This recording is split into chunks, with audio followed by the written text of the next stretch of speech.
Alright, so today we're going to talk about introductions. If everybody would go into Google Classroom, in your classwork section in Google Classroom, there is going to be something called the Introductions Pre-Assessment. You will select this, and it's a one little quick question, and I want you to answer that to the best of your ability. This is to pre-assess and see what you already know about introductions. Here, there's really no right or wrong answers. It's just for me to see where you are and what you know about introductions. So I'm going to give you a few minutes to do that. It's called the A1-1 doc. Should look something like this.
Alright. So would anybody like to share what they wrote? Feeling very confident about maybe what an introduction is? What a conclusion is? Anyone? Remember, there's no right or wrong answers. I'm just trying to see what you already know. I feel like it starts like an introduction starts off like your essay or like telling what the like giving like the reader insight on what the essay is talking about.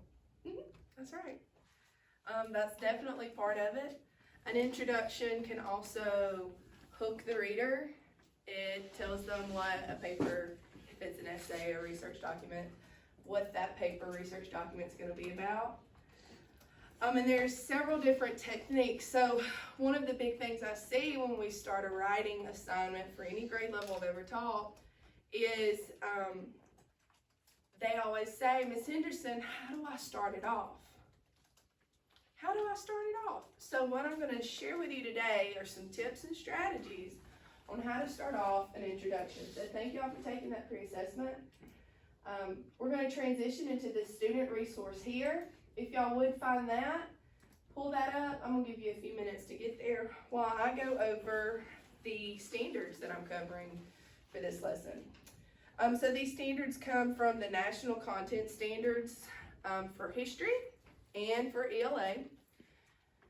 The first is to produce clear and coherent writing in which the development, organization, and style are appropriate to task, purpose, and audience. And then the second one is to write informative, explanatory text to examine and convey complex ideas, concepts, and information clearly and accurately through effective selection, organization, and analysis of content. So that's a lot of fancy words that say this person knows how to write. This is part of a three-part segment. First is introductions, the second is topic sentences, and the third is conclusions. Those are the three main areas that I feel like students struggle with the most, and that's why we're kind of diving into that. How to start an introduction. Okay, so there are a couple of strategies here. The first strategy says a startling statement, fact, or statistic. So what's a startling statement, fact, or statistics? Let's say you were writing a research paper about the floods in, I don't know, Western Africa. You could start with a statistic about how often it floods, something that maybe your classmates, your audience wouldn't know, and that would be considered something that's startling, that's factual and statistically correct. An anecdote. It's the second strategy listed here. So an anecdote is a real fancy word for a short story. So have you ever been talking to someone and you're talking about a subject, but they kind of drift down like this little rabbit hole and they tell you a side story so you understand what's going on in the main story? Think of that as an anecdote. It's a story within a story. Third, a quotation related to the topic. So some people like to do famous quotes by Mark Twain or William Shakespeare or whatever their favorite artist, scientist, poet. That's another way you can start an introduction. The fourth thing here is in medias res. That is Latin. It means in the middle of. So there's some, have you ever watched a film where it doesn't start with the introduction of a character? It starts in the middle of the conflict or in the middle of something going on in their lives. That's a technique called in medias res, and it can also happen in literature, in novels, and in introductions. Dialogue, that's me and you talking back and forth. So mom, dad. So you have a line with what mom says, and then a line with what dad says, and then maybe what this person says. So dialogue is another way that you can start. A vivid scene. So vivid scene, that's going to be super descriptive. That's going to have vivid details. We're going to know what eye color, what skin color, where they live. We're going to be able to visualize whatever's going on in this scene or introduction because of the details that is described there. Another strategy that you can use is a question or problem. So you can pose a question like, how many, one of the famous advertisements for Tootsie Roll, it started with a question. Have y'all ever seen that advertisement? What did it say?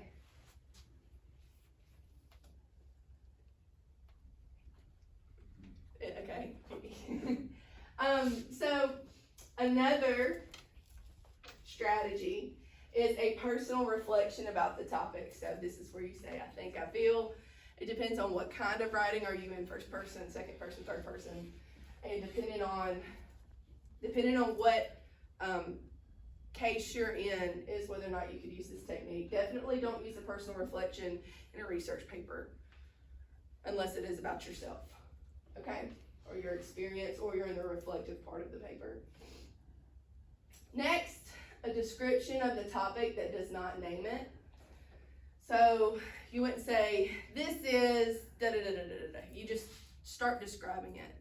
This is so what? A rhetorical question. So a rhetorical question doesn't necessarily have a yes or no answer. It's rhetorical. It means that the answer is understood, but you're still writing about it. It's thought-provoking. A dramatic incident. So that can be another vivid scene where you're talking about some type of trauma or drama that's going on. Contrast. So this is opposite of comparison. This is where you're talking about the differences. Next is an explanation of the thesis. So the thesis is the overall point of your essay or research paper.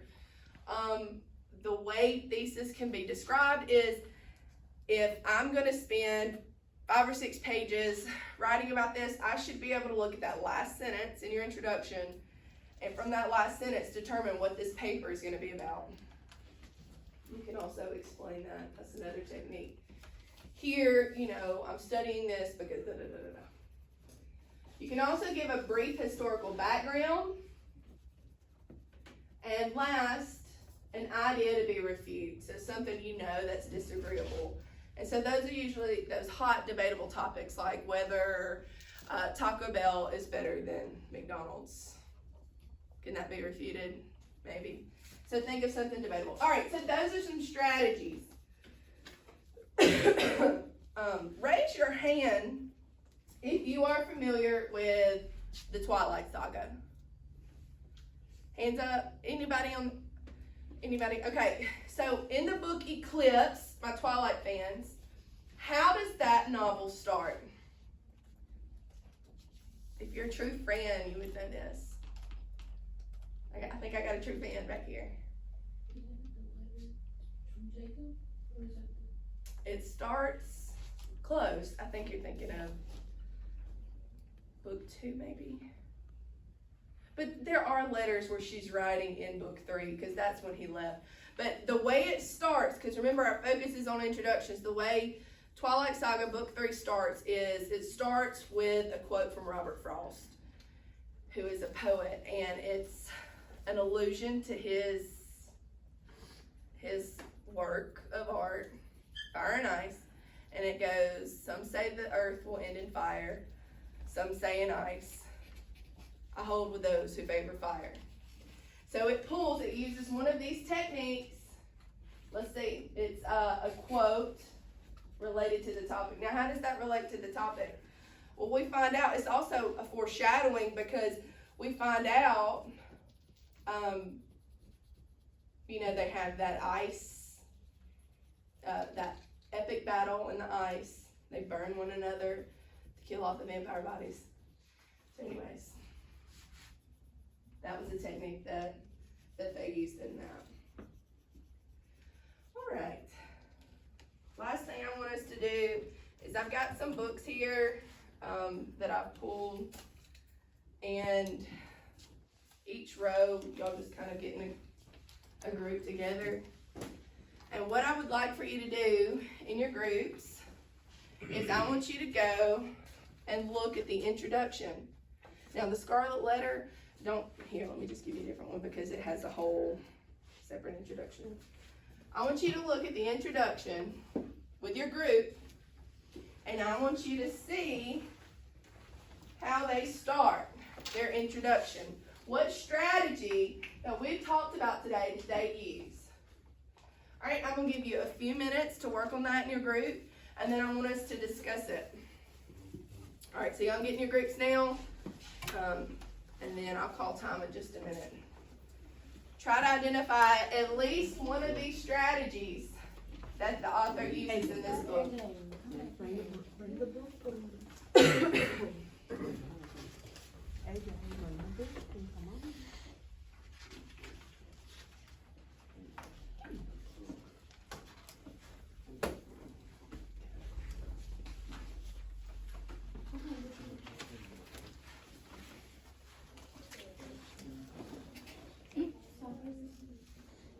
So